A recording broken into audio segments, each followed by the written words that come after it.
And welcome back to Hannity as we continue with former Defense Secretary Robert Gates. All right, you say in the book, I think, about Joe Biden, I think he's been wrong on nearly every major foreign policy, national security issue over the past 4 decades, which I think is pretty much probably right.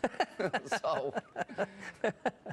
you also talk about him undermining. You felt that he was creating distrust between President Obama and the military. I did. As early as him coming back from an early trip to Iraq, and when we were talking about the first addition of troops in February and March of 2009, he told the press on his plane that he wasn't going to let the military bully the president into making a premature decision. And I think that he was, based on everything I heard from a variety of people in the White House, he was always kind of going at the president and goading him that you can't trust these guys, they're going to jam you, they're going to box you in, they're going to game you, and so on.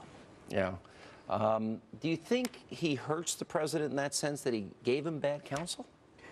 Well, I certainly think in terms of the relationship with the military, it wasn't helpful.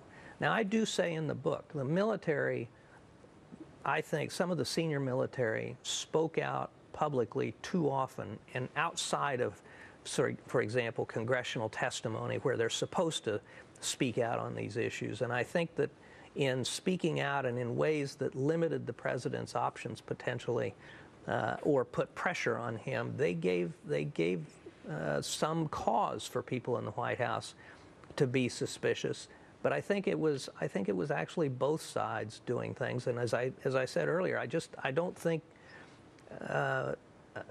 think there was ever any orchestrated effort to try and pressure the president. There was no doubt where the military stood, but I think the speaking out publicly about it did help foster that distrust. But there were clearly people inside the White House, and I think led by the vice president, who were stoking that fire. No. You said, maybe you saved your kindest words for Congress. You said what you saw there up close is truly ugly. Most of Congress is uncivil, incompetent at fulfilling their basic constitutional responsibilities, like appropriations. They're micromanagers, they're parochial, hypocritical, egotistical, thin-skinned, and prone to put self and re-election before country. That I thought was particularly hard, that they put their own ambition before their country. That's your experience with them? That was my experience, yes. Is that both sides of the aisle? Whether it's, yes, and whether it's supporting weapon systems or expenditures that are no longer necessary or could be better used for other things, opposing shutting down or saving money by shutting down something in their district or state, or, and we've talked about it previously, I believe that a great deal of the opposition to the surge was political. And so that gave me a lot of trouble. As Secretary of Defense, I prepared 5 budgets, and not once did I have an appropriations bill at the beginning of the fiscal year. And fighting 2 wars, we were being dribbled out money 2 and 3 months at a time to sustain it. And then they complain about how the Department of Defense is poorly managed. You talk about the issue of war in general, and my own position has shifted on this a little bit. You say it's a lot easier to get into than to get out of. Too many ideologues, I would agree with that. In this day and age of instantaneous media, it seems to me that we're at a point in this country that if a war gets politicized, we're almost incapable then of accomplishing the mission of winning it. And if we're not about winning, like that's what bothered me about what you said about the president. He thought he was going to lose.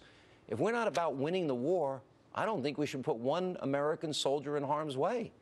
Am I wrong, or is there a nuanced answer to that? No, and what I believe is that we make a lot of wrong assumptions about war, and too often the questions about what happens if those assumptions are wrong are never asked. For example, we went into both Iraq and Afghanistan believing that these would be short wars. The American people are fine with a war like the first Gulf War that lasts 100 hours. with a couple of months of bombing beforehand. But any president that puts the United States, puts American military into a situation where we're using force without clear objectives, without clear guidelines in terms of what do we hope to achieve here, and what are our benchmarks in terms of whether we're being successful. When the first President Bush launched the Gulf War, the only time in my experience he actually put down on a piece of paper what our war aims were, and we would stop when we achieved those aims.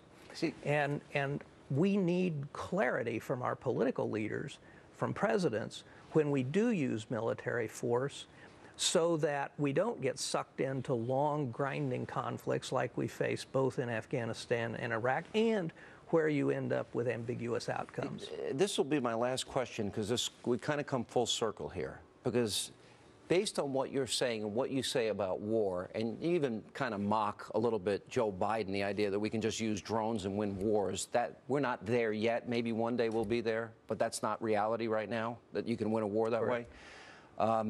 But based on what you're saying, when you go back to the president, you were convinced he didn't think we can win it, he didn't believe in it, he didn't think it was his war.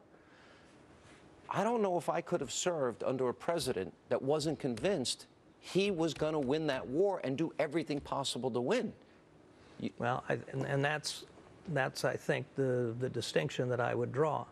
The president did have reservations whether we could achieve our objectives, I think, but he did make the decisions that I felt were important that would enable us to be successful in accomplishing the mission in Afghanistan. Even though he wasn't convinced they could win. And, you know, when we started the segment out here earlier, you know, we played segments of the president and what he was saying. You know, he didn't believe in it. You didn't feel he believed in it. Well, as I say, I think he believed in it when he made the decisions. I think he continued to have enough confidence that he made the decisions to keep supporting the troops in Afghanistan, despite whatever reservations he might have had. But even though it was only about 40% less than what the commanders thought was necessary to win the war? You know, the truth of the matter is, Sean, or risk failure? The truth of the matter is we couldn't have come up with 80,000 troops even if he had approved that number. And I think that the military, including General Petraeus and General McChrystal, came to accept that the numbers that they had been given would enable them to accomplish the objective. I hope in the future that people pay attention. I think there's a lot of lessons to be learned here. And the worst part to me that happened in all this, we had a lot of kids that lost their legs, a lot of families that lost their sons and daughters. And I don't think the country was as committed to these battles as it should have been. Am I wrong? One of the challenges for a democracy is that when wars drag on, political and public support tends to evaporate. And so we have to be more careful about when we engage our military force so that when we do, we can accomplish our objective fairly quickly and then come home. All right. Well, there's no doubt your commitment for the troops. What I learned about you was fascinating. Thank you for being with us. I read it cover to cover, enjoyed it. Duty in bookstores now, and right there. And coming up, by the way, when we come back, our distinguished studio audience made up of experts, pundits, family members of fallen American troops. They're going to react to the book and my interview with Secretary Gates right after this. By the way, we always want to hear from you. Log on to our special companion site, HannityLive.foxnews.com. Share your thoughts on this and much more on Twitter. It's @SeanHannity, and we will continue.